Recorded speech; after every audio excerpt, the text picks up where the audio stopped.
Hey, my name is Sean. This is going to be the deck description video for episode 2 of the Meta Breaker series. It's going to be the deck description for Sarulf Eats Everything. So, we're going to do a quick description, run through a few sample hands, and yeah. If there's any commanders you'd like to see in the coming up videos, please comment them down below. Thank you guys for watching, and hope you enjoy. Okay, let's get into the deck description for this Meta Breakers episode 2 with Sarulf Realm Eater. So, I kind of first thought about this commander as a way to counter creature-based strategies such as Najeela, which aims to basically cast Najeela on turns 1 or 2, and then attack, creating 1/1 warriors, and then growing the board from there each time you attack. So the main goal was to use Sarulf as a way to get him out early, and then like the first turn you just kill all the warriors when you need to do that. Then I also realized that it works well against decks like Winota and Edric, and really any deck that aims to play small creatures and get them onto the board to establish presence. This can be stacks decks, this can be sacrifice decks. So a decent amount of decks in the format try to establish strategies like this. But then I realized that Sarulf is even stronger than just countering these low mana based creature strategies that try to attack and control the board through attacking. The ability is on all permanents with less converted mana cost than the number of +1/+1 counters, or equal to. This does affect your permanents, which can be a problem, so that's why we don't play a lot of low mana permanents, except for ones that are aimed to get Sarulf down on turn 2. But this is an effect that it's just on all those decks try to get artifacts out early, enchantments out early, planeswalkers. These decks that try to ramp up and cast their ad nauseums on turn 2, or turn 3 and stuff like that. So the main goal is to get Sarulf out early and then use it or to wrath the board of all non-land permanents with converted mana cost less than the number of 1/1 counters. So you basically counter not only these creature-based strategies, but any deck that tries to establish control through board presence. And Sarulf triggers on a lot of things, and here we just have 3 cards like Lotus Petal that you're going to continually cast and sacrifice. Your opponents are going to be playing a lot of effects like this in a way to ramp their mana out quickly. This triggers Sarulf, putting a 1/1 counter on him, and allowing him to wipe out a 1 more converted mana cost permanents. We have Misty Rainforest, fetch lands, every deck plays them, every deck wants to play them. They smooth out your draws, they make it so you can get whatever color of mana you need. There's a lot of advantage to playing them, and Sarulf gains another 1/1 counter off fetch lands going to the graveyard from the battlefield. And then we have Mystic Remora, other common cards like this that players are going to play early in the game. They're either going to let them die or they're going to sacrifice them. Sarulf again triggers off effects like these. Every blue deck plays effects like Mystic Remora.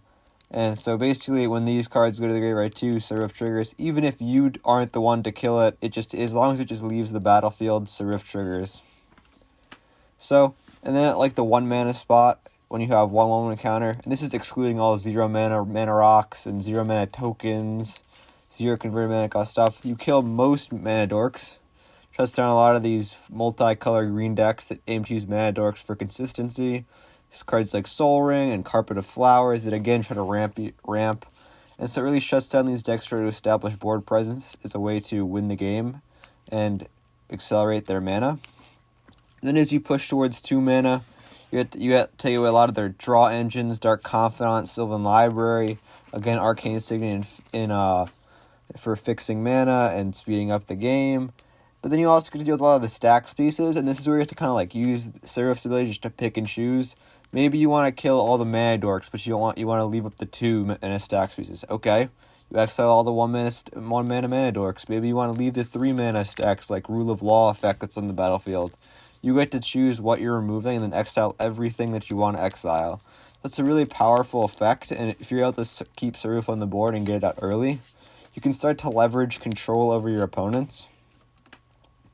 And see, as I said, we don't really play many low mana permanents except for those that are used to get Sarulf out on turn 2. Cards like Jewel Lotus, Deathrite Shaman, Mox Diamond, all effects that allow us to get Sarulf down on turn 2. We play a lot of mana dorks, some low mana rocks, and just other cards that allow us to get Sarulf down on turn 2. Basically because there's going to be a lot of fetches being cracked on turn 2, and this just allows us to have, allows us to wrath the board earlier on in the game. And then we have one of a combo that almost every black deck is running, Praetor's Grasp Opposition Agent. You just steal a Thassa's Oracle, And then you have Demonic Consultation and Tainted Pact as the win with that Thassa's Oracle. This is a pretty simple way to win. It's pretty easy to accomplish. Again, you're trying to steal the most powerful combo piece in the format and try to win with theirs. So you're not only taking your opponent's combo out, but you're gaining one yourself. And Demonic Consultation and Tainted Pact can also be used to look for an answer if that's necessary. And then we have the combo. This is just a combo I chose. There's a lot of other combos you can go with. You can go with the Protean Hulk line. You can go with the Razaketh line. But I wanted to try something different, so I chose Lesser Manicore, Melira, Sylvok Outcast, and Blasting Station. So basically you just sack the Manicore to Blasting Station. It returns due to persist with a 1/1 counter on it, or -1/-1 counter on it. Melira doesn't allow that to happen, so it returns with no counter. Then you sack it again. Whenever a creature comes into play, you may untap Blasting Station. So basically, you sack this an infinite number of times. It untaps Blasting Station an infinite number of times.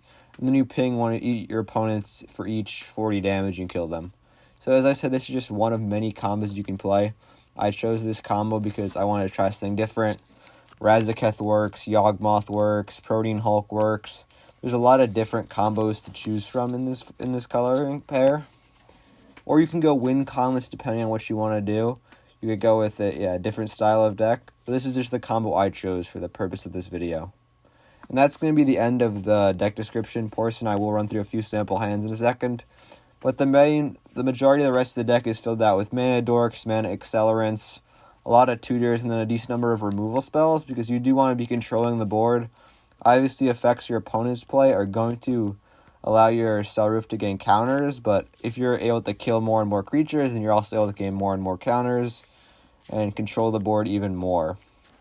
So, let's get into those playtests. Okay, let's get into the first hand. There's not really much to show because my main goal is just to show off the fact that you can get Sarulf down on consistently on turn 2. Here we have a hand where we don't have access to black mana because we have this Strip Mine, which again allows for our Sarulf to trigger, because even though his second ability may not kill lands, it's only non-land permanents. It does trigger if a land goes to the graveyard your opponent's control, so we do play lands like Strip Mine.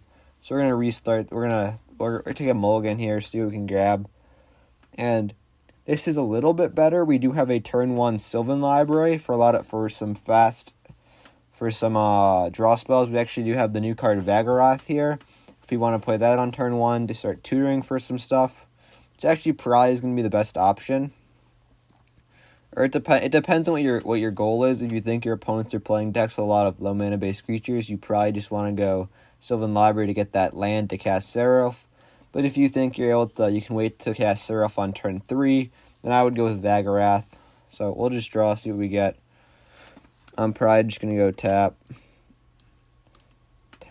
and cast a Vagaroth, the Blood Sky Sire. Move to next turn. We drew a swamp, so yeah, we are able to cast Sarulf.